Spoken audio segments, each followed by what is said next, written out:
and welcome to a look back at Grand Trunk Western Excursion engine. Now, what do I mean by Grand Trunk Western Excursion engines? Well, I mean engines that simply ran for Grand Trunk Western and then became excursion engines after their careers on the GTW. I will be talking about the engines in this video in order of from when they ran. For example, if one engine ran in the 70s and another ran in the 80s, I will be talking about the engine that ran in the 70s first. So without further ado, let us begin. Now with these first two engines, I consider these engines the first excursion engines for Grand Trunk Western, as they pulled their first steam excursion, which was what many people considered the United States' last regularly scheduled steam passenger train.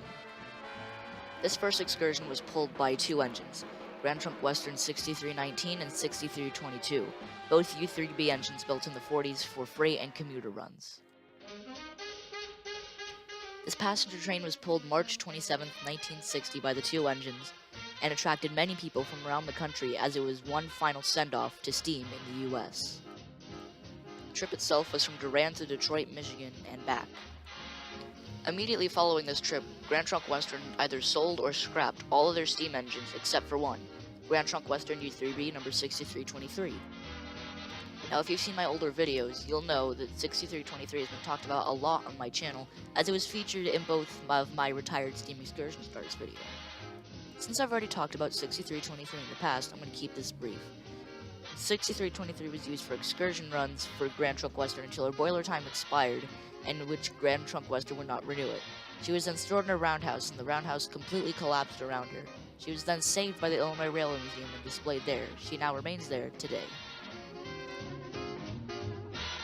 The next excursion engine on this list is Grand Trunk 5629.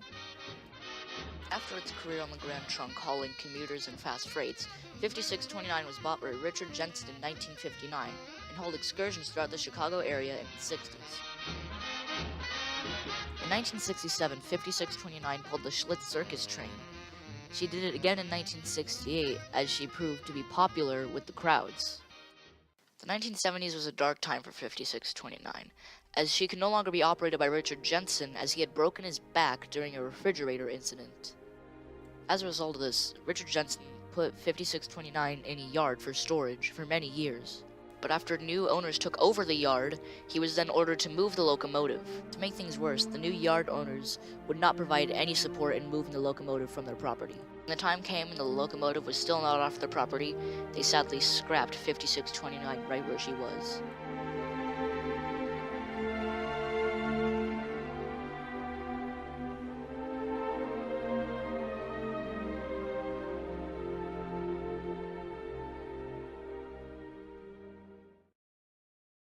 Our next engine on this list is Grand Trunk Western 4070.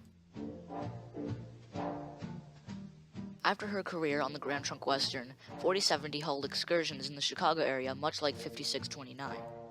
In 1968, 4070 began running excursions in the Pennsylvania area with Reading T1 number 2102.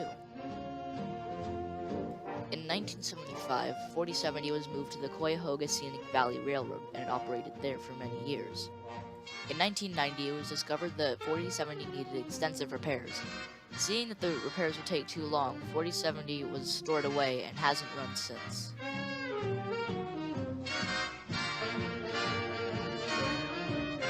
Today, 4070 is sitting in Cleveland, Ohio, awaiting restoration by the Midwest Railway Preservation Society. And to end off this list, we have Grand Trunk Western 6325. Now, as it was with 6323, I have talked with 6325 a lot on this channel, so I'm going to keep this one brief as well. After retirement from the Grand Trunk Railway, 6325 was stored in a park in Battle Creek, Michigan. After sitting in Battle Creek for many years, 6325 was bought by Jerry Jacobson in 2001 and restored to run on the Ohio Central Railroad. The Ohio Central was not new to restoring steam engines, as it had already restored Canadian Pacific 1293 and Canadian National 1551. 6325 continued to operate until 2005, when a bearing axle repeatedly overheated. It was then stored in Ohio's central shops and is now on display in the Age of Steam Roundhouse in Sugar Creek, Ohio.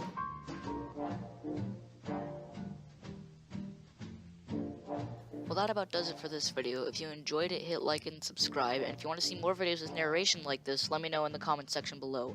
If you have any other video suggestions you want me to do, also leave those in the comment section below. That's all for this video. Goodbye.